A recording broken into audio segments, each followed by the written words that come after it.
विधानसभा निवडणुकीच्या पार्श्वभूमीवर उपमुख्यमंत्री अजित पवार यांच्या पत्नी खासदार सुनेत्रा पवार अजित पवारांच्या प्रचारासाठी मैदानात उतरल्यात। गौरव नारी शक्तीचा खेळ पैठणीचा या कार्यक्रमातून त्यांनी अजित पवारांची साथ देण्याचं भावनिक आवाहन महिलांना केलेलं आहे। माझ्या महिला भगिनींना नुसतं सक्षमच करायचं नाही, नुसता बरोबरीचाच हक्क द्यायचा नाही, तर सन्मान सुद्धा द्यायचा आहे। हे महाराष्ट्र सरकारने ठरवलेलं आहे, आदरणीय दादांनी ठरवलेलं आहे।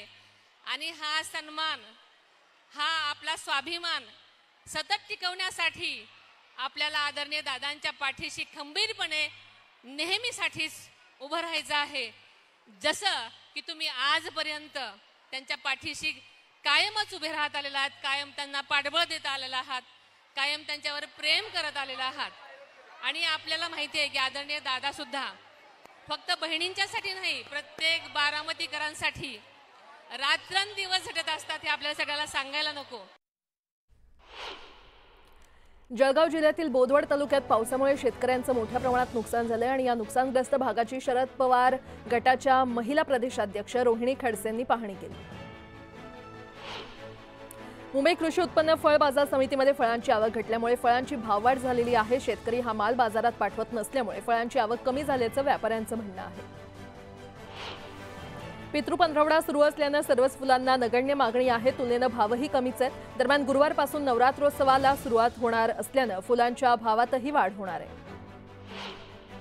नवरात्रोत्सवाच्या भुसार बाजारात परराज्यातून साबुदाणा, शेंगदाणा आणि भगरीची आवक वाढलेली आहे। साबुदाण्याचे दर स्थिर असून शेंगदाणा आणि भगरीचे भाव किलो मागे 4 ते 5 रुपयांनी वाढलेले आहेत।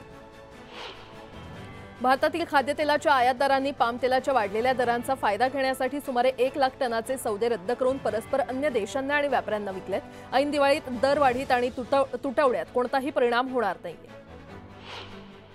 पश्चिम रेल्वेवरील गोरेगाव ते कांदिवली स्थानकादरम्यान 6व्या मार्गिकेचं काम करण्यासाठी आज रात्री 12:30 ते मंगळवारी पहाटे 4:30 वाजेपर्यंत मेगा ब्लॉक घेण्यात येणार आहे। ब्लॉक कालावधीमध्ये अनेक लोकल रद्द करण्यात आले। मुंबई मंडळानंतर कोकण मंडळानं देखील हजारो घरांसाठी लॉटरी काढण्याचा निर्णय घेतलेला आहे। ऑक्टोबर महिन्यात कोकण मंडळाच्या माध्यमातून 8,000 घरांसाठी लॉटरी काढली जाणार आहे।